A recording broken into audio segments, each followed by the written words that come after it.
to be foreclosed. That didn't prevent the state of California in the violent video games case, which we'll see later, from making exactly the same argument that violent video games have so little social value as compared to their social cost in inflicting psychological harm on the children, minors who play them, that they can be treated as unprotected. Thinking about this law, the animal cruelty law, it struck me that there's nothing illegal about depictions of cruelty or violence to human beings, including children. And it's hard to justify why depictions of animal cruelty should be treated as so toxic. The government tried a second tactic to avoid unconstitutionality by emphasizing the savings clause, the value clause of the law, exempting from punishment depictions that had serious religious, political, scientific, educational, journalistic, historical, or artistic value, arguing that that ensured that speech with some social value would not be criminalized. Sounds persuasive. Chief Justice Roberts says, no way. Most of what we say to each other, he says, lacks these listed values. You know, we talk about all kinds of things that don't necessarily have scientific or political, other kinds of listed values, and it's sheltered from government regulation. Speech with pure entertainment value, for example, what you've seen on television, what you thought about it, weather, gossip, folk wisdom of all kinds. And the government can't save this law by deciding that unless the depictions fall in one of these government-prescribed types of protected speech, it's illegal. And that's a very useful thing for Justice Roberts to have done, nipping in the bud what seemed to me to be a growing legislative technique of restricting speech with one hand, and with the other hand saying, oh, but if the speech has certain kinds of value as we define it, government defines it, then it's safe. It's a safe harbor for your speech. That turns our presumption, our First Amendment presumption, upside down. Under our system, we all have the right to say whatever we want to, unless the government has some specific good reason for restricting what we want to say. Not like in totalitarian countries where you say what you want to say at your peril, and the government will decide after the fact whether you're allowed to say that. Justice Roberts says the First Amendment protects against the government. It does not leave us at the mercy of noblesse oblige. The court in the Stevens case left open whether a narrowly drafted law that was limited to what the original rationale was, limited to crush videos or other depictions of extreme animal activity, would be constitutional. In fact, the court is saying, well, if Congress really is concerned about this, they can write a narrowly drafted law that doesn't sweep in hunting videos and all kinds of stuff with what they're really concerned about. And Congress, in a remarkable bipartisan effort, got right to work and passed such a law, which President Obama signed in December 2010. And the new law is very curious.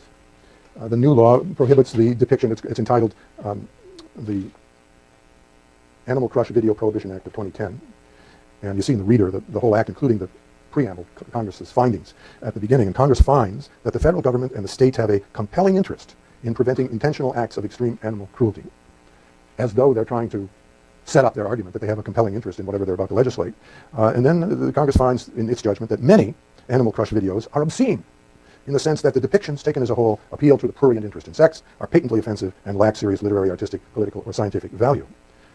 And then you get to what they actually legislate against Animal Crush videos. And these are depictions that show non-human mammals, birds, reptiles, and so on, amphibians included, in which an animal is intentionally crushed, burned, drowned, suffocated, impaled, or otherwise subjected to serious bodily injury. It's a little odd. And, it has to be this awful treatment of an animal, and, secondly, is obscene. Huh? What have they done? Nothing. It's already obscene to put out anything obscene. Obscenity is unprotected in every medium. Doesn't matter what depictions you're talking about, what medium you're using. If it's obscenity, it's not protected at all. So what they have done is say nothing. To say that depictions of animal cruelty can be treated as illegal if they are obscene. In other words, if the government establishes all three parts of the Miller versus California obscenity test. And then Congress includes a savings clause too. It says this law doesn't even apply to customary and normal veterinary or agricultural husbandry practices, doesn't apply to slaughtering animals for food, and doesn't apply to hunting, trapping, or fishing. I've never seen an obscene fishing video, but just to be clear, the Congress has decided that that's not going to be treated as illegal. So this whole exercise, you wonder why Congress bothers with some of these stunts. Politically, I suppose it's appealing, and that's why a lot of these laws that restrict unpopular speech are enacted. The takeaways, what you call it, from Stevens, I think, are two. The rejection of the categorical approach proposed by the government, saying that this kind of speech is so noxious, of so little social value, that it should be treated as unprotected speech, the way libel and obscenity is. The rejection of that categorical approach was great. And secondly, the rejection of this reliance by the government on inserting a savings clause, a social value clause, like the third part of the obscenity definition, doesn't save the day for the government.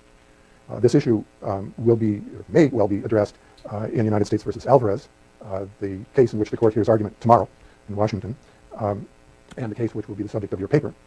the assignment for which I'll get around to drafting in the next couple of weeks and put up for you, where the government, this is the liar case. I did an op-ed piece in yesterday's New York Times, so you can see what I think about it right there. But the government argued in the lower courts that lies, lying, deliberate, knowing lies, are a category of unprotected speech.